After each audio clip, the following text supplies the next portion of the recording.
Hello दोस्तों, मैं मितेश आपका स्वागत करता हूं अपने YouTube channel village friend life में। सबसे पहले आप सभी को नव वर्ष की हार्दिक शुभकामनाएं। बट हम लोगों ने जैसे एक मैं और मेरे जितने भी फ्रेंड सर्किल हैं, तो हम लोगों ने इस वर्ष नव वर्ष का सेलिब्रेशन मनाने के लिए हम लोगों ने इनकार कर दिया हूँ। हम लोगों को कोई प्लानिंग नहीं किया कि इस वर्ष हम लोग को नव वर्ष नहीं मनाना है। क्योंकि अभी आपको पता है कि 18 दिसंबर से ही 18 दिसंबर 2024 से पटना के गर्दनीबाग में बीपीएससी प्रोटेस्ट यानी एक ऐसे भी कह सकते हो कि बीपीएससी शिक्षा सत्याग्रह चल रही है। शिक्षा सत्याग्रह में इस शिक्षा सत्याग्रह के पीछे भी एक बहुत बड़ा उद्देश्य था। उद्देश्य ये था कि आपको पता होना चाहिए कि आप जैसे अभी जैसे अब न्यूज में अपडेट होंगे, तो न्यूज वाले ने बहुत चीज को छुपाया भी है, बहुत चीज को लाया भी है। तो सबसे पहले मैं बात करता हूँ, फॉर्म निकलती है, फॉर्म निकलने से और जो फॉर्म निकलती है, फॉर्म भरने के टाइम से अभी तक का जो कठिनाइयाँ हुई है, उस बीच में मैं बात करता हूँ। तो सबसे पहले हुआ कि बीपीएससी ने नोटिफ़िकेशन जारी किया है। नोटिफ़िकेशन जारी करने के बाद मैंने खुद मैंने जब मैं फॉर्म फिल कर रहा था, तो मेरा भी फॉर्म फिल होने में समथिंग 5 से 6 दिन का टाइम लगा था। और इवेन फिर जिस दिन मैं 18 अक्टूबर को मैंने फॉर्म फिल किया था, फिर बाद में पता चला कि उसका डेट एक्सटेंड करके 4 नवंबर कर दिया गया। भाई साहब, आपका सर्वर बीच में ही खराब था, तो फिर बाद में आप कैसे उस चीज़ को सॉर्ट आउट कर सकते हो? अभी अभी कुछ स्टूडेंट का कहना है, कुछ मतलब जो भी प्रोटेस्ट में हैं, उनका कहना है कि अभी 83,000 लड़कों का फॉर्म अप्लाई नहीं हो पाया था। सेकंड थिंग, बीपीएससी ने बीपीएससी आयोग के तरफ से ही कुछ टीचर की मीटिंग हुई। टीचर के द्वारा बाहर में एक चीज बताया गया कि नॉर्मलाइजेशन होने वाली है, नॉर्मलाइजेशन होने वाली है। और उसके विरोध में जब लोगों के अंदर एक नॉर्मलाइजेशन का बात घिरा, तो जो जो भी स्टूडेंट थे, जो सिंसियर स्टूडेंट थे, उनको लगा कि यार नॉर्मलाइजेशन होगी तो कहीं ना कहीं प्रॉब्लम्स होगी हम लोगों के साथ में। तो उन्होंने 6 दिसंबर को बीपीएससी आयोग को घेराव करने का कोशिश किया। बस उस दिन भी लाठीचार्ज कर दिया गया। इवन लाठीचार्ज करने के बाद लाठीचार्ज कि बुरी तरह उस दिन भी पीटा गया, 6 दिसंबर के दिन।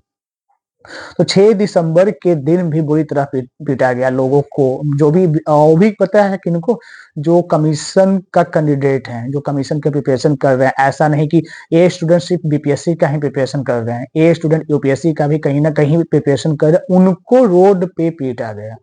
आप बताओ कि आप यहाँ पे जो हम लोगों को फंडामेंटल राइट एक अधिकार देती है, फंडामेंटल राइट अधिकार देती है कि हम लोग अपनी आवाज लोगों तक पहुंचाएं, वो भी शांतिपूर्ण धरना प्रदर्शन करने का अधिकार हम लोगों को कॉन्स्टिट्यूशन देती है। बट यहाँ पे क्या हुआ कि चलो वहां रेस्ट्रिक्टेड एरिया था तो आपने लाठी चार्ज किया। यार क्यों क्यों नहीं जाए भाई? हम लोग स्टूडेंट हैं, हम लोगों के ही दम पे भारत का भविष्य है, तो हम लोग अपने हक की आवाज के लिए क्यों नहीं जाए?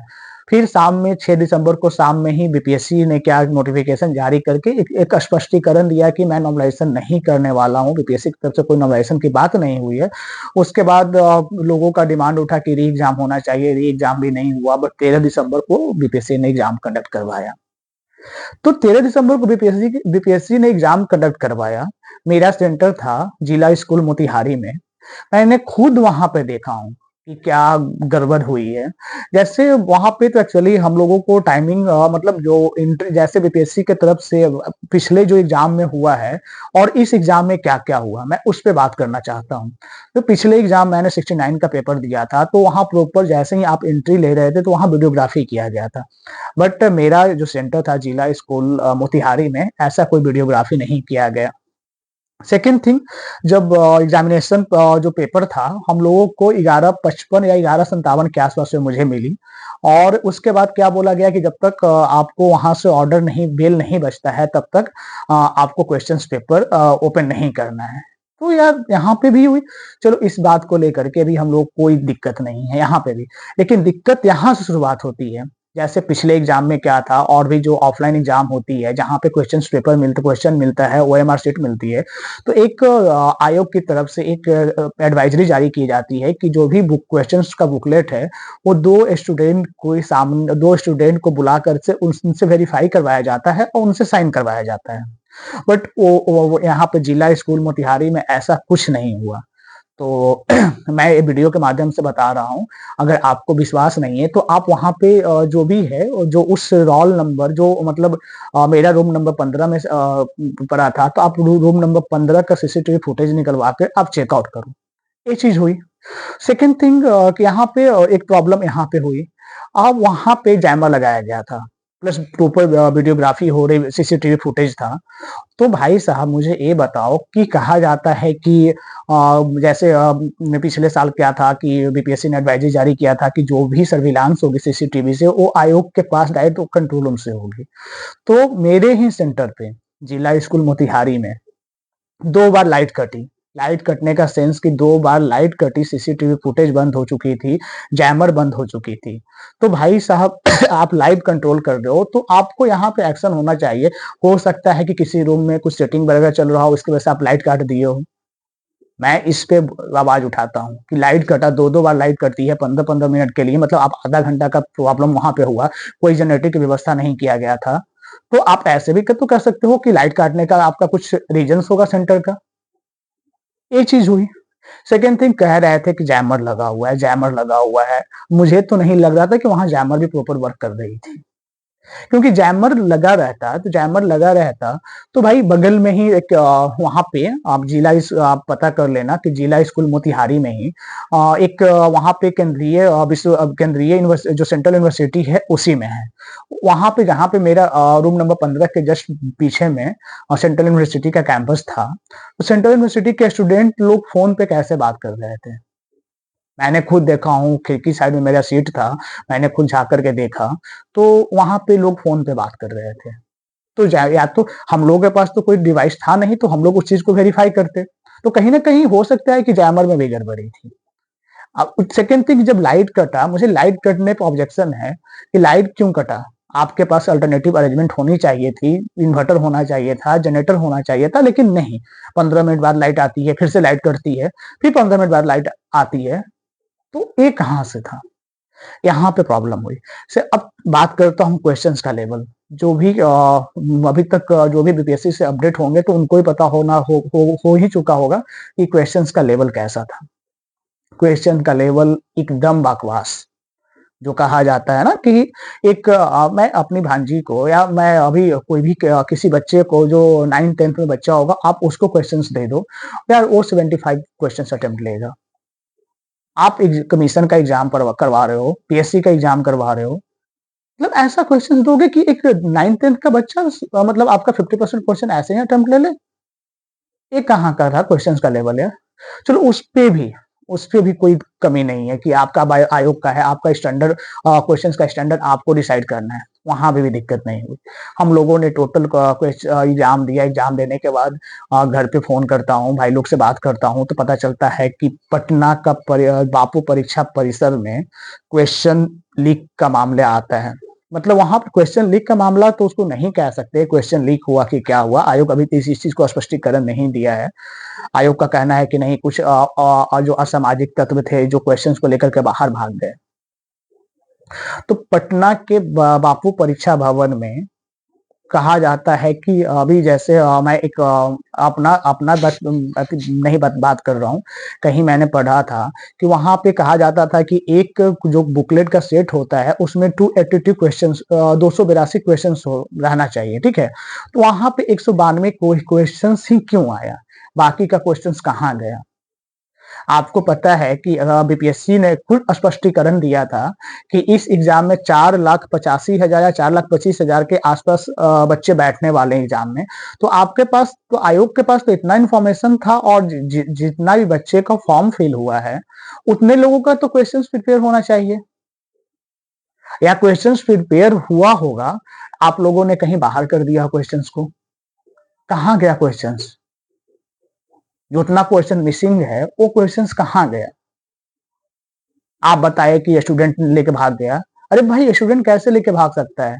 आपका वहां पे प्रशासन क्या कर रहा था? आपके पास सीसीटीवी सर्विलांस कर रहे हो, कहा जाता है कि आयोग से है, कंट्रोल रूम में है, आप उसको सर्विलांस कर रहे हो तो फिर कैसे लेके भाग सकता है?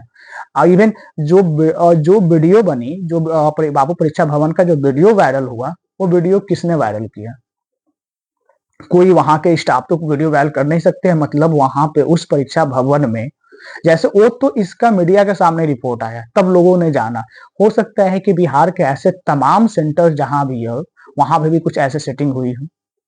मैं खुद कह रहा हूँ जिला स्कूल मोतिहारी में मुझे जहाँ पे कुछ सस्पेक्ट नजर आया है, वहां परीक्षा अच्छे ढंग से हुआ नहीं।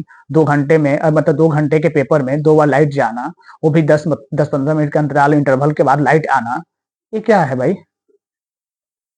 फिर उसके बाद बच्चों ने डिसाइड किया कि नहीं, वहां पे पहले तो आयोग इस चीज को स्पष्टीकरण देने के मामले में तैयार नहीं था कि नहीं नहीं पेपर लीक नहीं हुआ। फिर बाद में पटना के डीएम महोदय ने इसको स्पष्टीकरण दिया कि हाँ यहाँ पे गड़बड़ी हुई है, उसको पेपर कैंसिल किया। उसी दिन 13 दिसंबर के दिन ही पटना में एक स्टूडेंट को थप्पड़ मारा जाता है, वो भी किनके द्वारा? पटना के डीएम महोदय द्वारा। मैं उनसे पूछता हूँ, आप भी एक कॉन्स्टिट्यूशनल बॉडी के अभिन्न अंग हो, आप ऐसे जगह से आए हो, लबासना से आप ट्रेनिंग करके आए हो। लबासना में आपको यही दिया गया है कि एक बच्चा जो अपने हक के लिए आवाज उठा रहा है, आपका जो कहा जाता है कि डेमोक्रेटिक में बच्चा अपना अधिकार आवाज उठा सकता है, लोकतंत्र में ये अधिकार दिया गया है, वो आपसे क्वेश्चंस नहीं कर सकता है। उसके एवज में आपने क्या किया? थप्पड़ मार दिया। अगर वो बच्चा आपका होता तो आप क्या करते उसके साथ? जो बच्चे, मान के चलो कि आपके ही बच्चे को किसी ने थप्पड़ मारा, साहब आप जिस पोस्ट बैठे हुए हो, अगर आपका बच्चा कहीं गया हुआ है, किसी अननोन पर्सन ने उसको थप्पड़ मार दिया, तो आप उसके साथ, अननोन पर्सन के साथ क्या सलूक करोगे? उसके बाद में आपने कोई स्पष्टीकरण नहीं दिया, आपने किसी से एक सॉरी तक नहीं कहा। लेकिन हम लोग बच्चे हैं साहब, हम लोग गांधी को पढ़े हैं, गांधी को समझे हैं, गांधी को जिए इस बार। अब बात होती है, हम लोग थे परेशान कि क्या होगा क्या नहीं होगा, तो कुछ ऐसे फैकल्टी मिलते हैं, कुछ ऐसे टीचर मिलते हैं जो इस चीज को समझे। उन्होंने, हम लोगों के साथ वार्ता हुई, सब लोगों ने मिलकर, इवन मैं नहीं और भी फ्रेंड लोगों से लोगों ने मिलकर एक वार्ता किया। यहाँ पे सोशल मीडिया की तरफ से सबको इन्फॉर्मेशन गया कि आप लोग 18 दिसंबर को गर्दनी बाग पहुंचे और गर्दनी बाग से शिक्षा सत्याग्रह किया जाएगा। संवाद नहीं समाधान का नारा दिया गया। उसके बाद से क्या हुई, फिर बात चलते चलते बात शिक्षा सत्याग्रह चल रही थी, डे बाय डे फैकल्टी लोग आ रहे थे, एक शांतिपूर्ण गांधी की तरीका को अपना के लोग रख रहा था। गांधी ऐसा नहीं कि कोई मतलब किसी को हिंसा को भड़का रहा है, किसी को भड़का रहा है। और यहाँ पे हम लोग जो भी तमाम स्टूडेंट थे, जो भी तमाम अभ्यर्थी थे, जो कैंडिडेट थे, सब लोग मिल करके एक इस चीज को आवाज कर रहे थे, आवाज उठा रहे थे। कुछ टीचर सपोर्ट में थे, उनको लग रहा था कहीं ना कहीं बच्चों के साथ गलत हुआ है, वो टीचर आकर के सपोर्ट कर रहे थे। इसमें किनकी गलती है भाई? उन तमाम टीचर की गलती है जिन्होंने इस चीज को सपोर्ट किया। आप क्यों नहीं, आप सरकार में हो, आप लोगों में से किसी अधिकारी ने आकर के बात करने की कोशिश क्यों नहीं की? 18 तारीख से प्रोटेस्ट चल रहा, अभी तक चल रही है कंटिन्यू, कहाँ है आपका? फिर बात आती है, धीरे धीरे ऐसे ही बढ़ते चला गया, सैलाब दिन पे दिन बढ़ रहा था स्टूडेंट का। आती है 24 दिसंबर की बात। 24 दिसंबर को की रात में एक लड़का सोनू, जो पालीगंज के थे, उन्होंने सुसाइड कर लिया। लोगों को लगा, उसके बाद भी आयोग की नींद नहीं खुल रहा है, उसके बाद सरकार की नींद नहीं जाग रहा है। मुझे तो लग रहा है नीतीश कुमार बेचारे, जो पिछले बार जो 67 का पेपर आउट हुआ था, उसके बाद उन्होंने तुरंत स्पष्टीकरण दिया था कि मैं पेपर को कैंसिल कर रहा हूँ। अब कहाँ है सवाल चाचा आप? उसके बाद भी क्या होता है, कुछ स्टूडेंट को अंदर से होता है, भाई किसी का मित्र, किसी का सहपाठी, किसी उसी पेपर का, बीपीएससी का जो प्रिपरेशन कर रहा है, जो सिंसियर स्टूडेंट है, वो जाकर के सुसाइड कर लेता है। उसके बाद लोगों ने क्या किया कि यार अब यहाँ से बात नहीं बनेगी।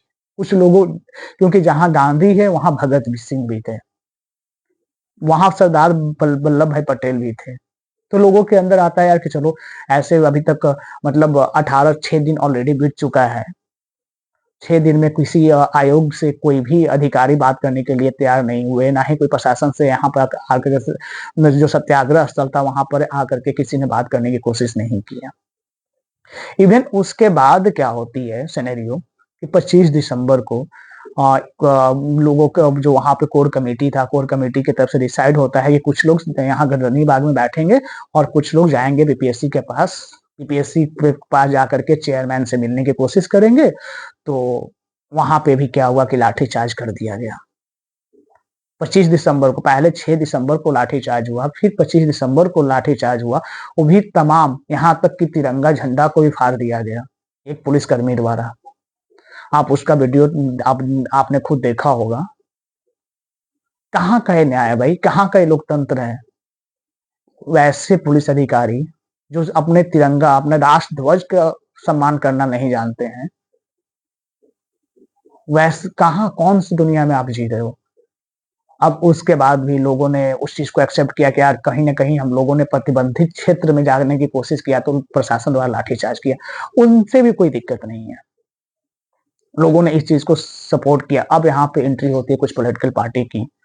पॉलिटिकल पार्टी ने क्या किया कि धीरे-धीरे इस चीज़ को अपना फ़ायदा, इस हम लोग साहब, हम लोग एक स्टूडेंट हैं, हम लोग सिर्फ़ रिज़ल्ट चाहते हैं, सॉल्यूशन चाहते हैं, समाधान चाहते हैं। हम लोग किसी पॉलिटिकल पार्टी के सपोर्ट का नहीं चाहते हैं, हम लोग को कोई नेता नहीं बनना है।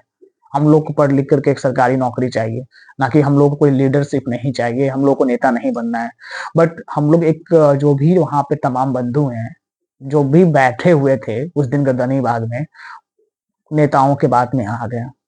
बात हुई, डिसाइड ये हुआ कि जाकर के 29 दिसंबर को गांधी मैदान में पहुंचा जाए, छात्र संसद लगाया जाए और छात्र संसद का जो डिसीजन होगा उस पे हम लोग काम करेंगे। जो भी वहां पे थे तमाम, वहां से भी बात बनी। उसके बाद क्या हुआ, 29 दिसंबर को जब पूरा दिन खत्म हुई, शाम में अभ्यर्थियों का जो होता है, जो कि उसको क्या कह सकते हैं यार, जो अभ्यर्थियों का जो मनोबल टूट चुका होता है शाम होते होते, कि अभी तक कुछ सॉल्यूशन नहीं हुआ है। उस दिन आप जो भी है मीडिया कर्मी, आप जो भी न्यूज देखे होंगे तो समथिंग आपको पता चला होगा कि कितने नंबर ऑफ स्टूडेंट वहां पे थे गांधी मैदान में। वहां से लोग निकले, वहां से लोग निकले और कोशिश किया कि यार हम लोग सीएम आवास तक एक मार्च करें। वो भी किसी को नो, मतलब पब्लिक को डिस्टर्ब किए बिना। पब्लिक डिस्टर्ब हुई है तो ये पुलिस प्रशासन की वजह से, क्योंकि पुलिस प्रशासन ने बैरकिंग की, जो बैरक लगा करके उनको रोकने की कोशिश किया। उसके वजह से जो आम पब्लिक को जो डिस्टरबेंस हुई उनके वजह से। नहीं तो आप तमाम वीडियो में आप देखो कि स्टूडेंट, एक जो भी आपका जो फुटपाथ बना हुआ है उस पे लोग चलते थे, ना कि रोड पे। किसी गाड़ी को डिस्टर्ब नहीं कर रहे थे, किसी आम पब्लिक को डिस्टर्ब नहीं कर रहे थे। उसके बाद क्या हुआ कि प्रशासन, जो यहाँ की सिटी एसपी थी स्वीटी, उन्होंने लाठीचार्ज करवा दिया, वाटर कैनन की तरह पानी फेंकवाया। लग जाता है जलियांवाला बाग आप लोगों ने बना दिया। ये लोकतंत्र है या लाठी तंत्र? इतनी बुरी तरह से लोगों को पीटा गया। यार हम लोग बच्चे हैं, जो वो बच्चे ही थे जो वहां पे प्रदर्शन कर रहे थे, वो बच्चे ही थे। जिन लोगों ने इस वो सीन को देखा है ना, उनसे पूछिए, वो अभी तक मानसिक संतुलन उनका खराब हो चुका है। जो लोग उस चीज को वहां जिए, मतलब वहां पे भी चाहते लोग तो भगत सिंह सर पटेल का रूप ले सकते थे, लेकिन नहीं, वहां भी गांधीवाद। क्योंकि हम लोग का एक ही मनसा था, जो हम लोग तमाम स्टूडेंट का एक ही मनसा था कि हम लोग गांधी की राह पे चले। कि गांधी जी, मैंने ही स्पष्टीकरण दिया, मैंने पहले ही बोल चुका हूं कि हम लोगों ने गांधी को पढ़ा, गांधी को समझा और गांधी को जिया। 29 तारीख को यहीं पे हो रहा था। एक स्टूडेंट ने सैल्यूट मार करके राष्ट्रगान गा रहा था, उन पे लाठीचार्ज किया गया। तमाम अभ्यर्थी वहां पे जो थे, जो वाटर कैनन से पानी छोड़ा जा रहा था, राष्ट्रगान गा रहे थे, उसके बाद उन पे लाठीचार्ज किया गया, उनको अरेस्ट किया गया। ये कहाँ का न्यायतंत्र है भाई? अभी तक यहाँ की जो जुडिशियरी क्या कर रही है इस चीज पे? ह्यूमन राइट वाले क्या कर रहे हैं? मुझे उन सबसे सवाल है, उन सबसे जो है सवाल चाहिए, मुझे उन सबसे एक इसका आंसर चाहिए कि ह्यूमन राइट क्या कर रहे हैं यहाँ के, जो आपका है मानव, जो आपका जुडिशियरी क्या कर रही है। लड़कियों को बर्बरता पूर्वक पीटा जाता है 25 तारीख और 29 तारीख को। यहाँ महिला जो है, महिला आयोग क्या कर रही है, उनको वो इस चीज पे चुप्पी क्यों साधे हुए हैं? उनको सामने आना चाहिए। बिहार में जो, पटना में जो ऐसी घटना घट रही है, आप खुद देख लो क्या क्या हुआ है अभी तक का सिनेरियो, मतलब 6 तारीख से तमाम अभी तक का अपडेट। उसके बाद भी लोगों के मन में जो अभ्यर्थी थे, उसके बाद भी लोगों ने शांतिपूर्वक चुपचाप वहां से गांधी मैदान को खाली किए, इतना होने के बाद भी, और उसके बाद फिर से जाकर के ददनी में बैठ चुके हैं। आप वीडियो, तमाम वीडियो देखो, बहुत सारे ऐसे वीडियो हैं, बहुत सारे न्यूज चैनल चला रहे हैं, ललन टॉप वाले चला रहे हैं, आज तक चला रहे हैं, एबीपी चला रहा है। भाई कहाँ हैं आप लोग? सरकार क्या मर चुकी है? सरकार के अंदर दिल की बात नहीं है, मतलब लोगों को, जज्बे को नहीं सुना जाता है? फिर बात हुई कल के डेट में 31 दिसंबर की बात मैं बात करता हूँ। जो अपोजिशन दल के, जितने भी बिहार में अपोजिशन दल के थे, विधायक थे, एमएलसी थे, एमएलए थे, लोगों ने राजभवन तक जाने की कोशिश किया, राजभवन तक जाने की कोशिश किया। आज आपकी प्रशासन भिग्गी बिल्ली क्यों बनी हुई थी? आपको कल भी लाठीचार्ज करना चाहिए था, उन विधायकों पे भी लाठीचार्ज करना चाहिए था, जितना बर्बरता पूर्वक स्टूडेंट पे लाठीचार्ज किए हो, क्यों नहीं किया? क्योंकि वो एक पोस्ट पे हैं, हम लोग साहब, हम लोग पोस्ट पे नहीं हैं, इसी की वजह से ना। तो आप लोगों से तमाम रिक्वेस्ट है भाई बंधु, जो भी जो भी सरकार में है, नीतीश, स्पेशली नीतीश सर से मैं रिक्वेस्ट करता हूँ कि आप इस पे संज्ञान लें। जितने स्टूडेंट, ऊपर से मैंने अभी ललन टॉप का ही न्यूज देखा था कि एक स्टूडेंट के द्वारा जो पीएमसीएच में एडमिट हैं, उनसे जबरदस्ती किसी पेपर पे साइन करवाया जा रहा है। ये कहाँ की बर्बरता पूर्वक है भाई? मतलब आप पूरे प्रशासन दल, आपकी पुलिस प्रशासन, पटना की पुलिस प्रशासन, जो कहा जाता था कि जलियांवाला बाग में जिस तरह से लोगों के साथ पीटा गया था, बर्ताव किया गया था, उसी तरह 29 दिसंबर की शाम पटना में जलियांवाला बाग बना दिया गया। उसमें स्टूडेंट्स की क्या गलती है भाई? बीपीएससी के जो बापू परीक्षा भवन में 12,000 स्टूडेंट हैं, मतलब 12,000 स्टूडेंट, मतलब बिहार के 2 से 3 जिला की सेंटर की बात हो सकती है। बस उनका कहना है कि यार जब भी री एग्जाम होना चाहिए तो पूरे बिहार के 911 सेंटर का भी होना चाहिए, ना कि एक सेंटर की, क्योंकि वो एक डिस्ट्रिक्ट, एक या दो डिस्ट्रिक्ट के बराबर का सेंटर है, मतलब 50 सेंटर के बराबर एक सेंटर है। आप फिर से नॉर्मलाइजेशन करोगे? यहाँ पे नॉर्मलाइजेशन की बात हो रही है, फिर से नॉर्मलाइजेशन के मुद्दा यहाँ पे आयोग खुद ही उस चीज को उठा रहा है। ये किसकी गलती है भाई? किसकी गलती छात्रों को दिया जा रहा है? कहीं ना कहीं पूरा सरकार, पूरी पुलिस व्यवस्था, बीपीएससी के अध्यक्ष साहब को, मन्नू भाई परमार साहब को, जितने भी हैं, जो भी आयोग में हैं, जो भी सरकार में हैं, उनको बचाने की कोशिश कर रही है। एक चीज और, मैंने एक पटना हाईकोर्ट के वकील या सुप्रीम कोर्ट के वकील का मैंने एक स्टेटमेंट पढ़ा था। आप पटना जुडिशियरी, पटना हाईकोर्ट की वेबसाइट पे जाना, और उसमें साफ मेंशन किया गया 3 दिसंबर के लिए, ठीक है। फैजल करके हैं, फैजल वर्सेज बीपीएससी का, आप उनका एक नोटिस जारी करते हैं 3 दिसंबर को, आप उसको स्टडी करो, आपको डिटेल्स पता चल जाएगा। उनके द्वारा बोला गया था कि कुछ बीपीएससी के द्वारा मतलब जो पटना हाईकोर्ट का जो बात था उसको अवहेलना किया गया है। तो फिर भाई बीपीएससी क्या, मतलब कैसा तंत्र बन चुका है भाई? क्यों नहीं लोगों की आवाज उठाने पे भी उस पर कार्रवाई किया जाएगा क्या? ये लोकतंत्र है या लाठी तंत्र? मैं पूछना चाहता हूँ, ये लोकतंत्र है या लाठी तंत्र? शायद मुझे तो नहीं लग रहा है। चाहे पूरे आज आज वर्ल्ड में, पूरे वर्ल्ड में इस प्रोटेस्ट को लाइव टेलीकास्ट किया जा रहा है, उस चीज को चलाया जा रहा है, उसके बाद भी लोग कहाँ हैं? चलो मैं वीडियो कहीं पे खत्म करता हूँ, बातें बहुत हैं जो दिल में है, जब बातें करना स्टार्ट करूंगा तो 3 घंटे 4 घंटे तक खत्म नहीं होगी। बट आप लोग इस चीज पे विचार करना, और मैं बीपीएससी के अध्यक्ष महोदय से भी कहना चाहता हूँ कि एक बार जिला स्कूल मोतिहारी का आप सीसीटीवी फुटेज निकलवा लो, और जो भी गलतियां हुई है उस सेंटर का जो सीएस पे भी कार्रवाई करने की कोशिश करो। पहला गलतियां हुई कि पहले वीडियोग्राफी नहीं किया गया। सेकेंड थिंग, गलतियां हुई कि 2 स्टूडेंट से साइन नहीं करवाया गया, जो होता है क्वेश्चन बुकलेट जब आता है वहां पे साइन नहीं करवाया गया। इवन बीच में आपके 2 बार लाइट कटी, वही लाइट कटी तुरंत आया नहीं, 10-15 मिनट के बाद आई है। लाइट कटने के बीच में क्या हुआ, आप उसका रिपोर्ट मांगो। चलो बंधु, चलो भाइयों, यहीं पे मैं वीडियो खत्म करता हूँ। और आप सभी को दिल से धन्यवाद करता हूँ कि आप लोग मेरे वीडियो को पूरा देखें।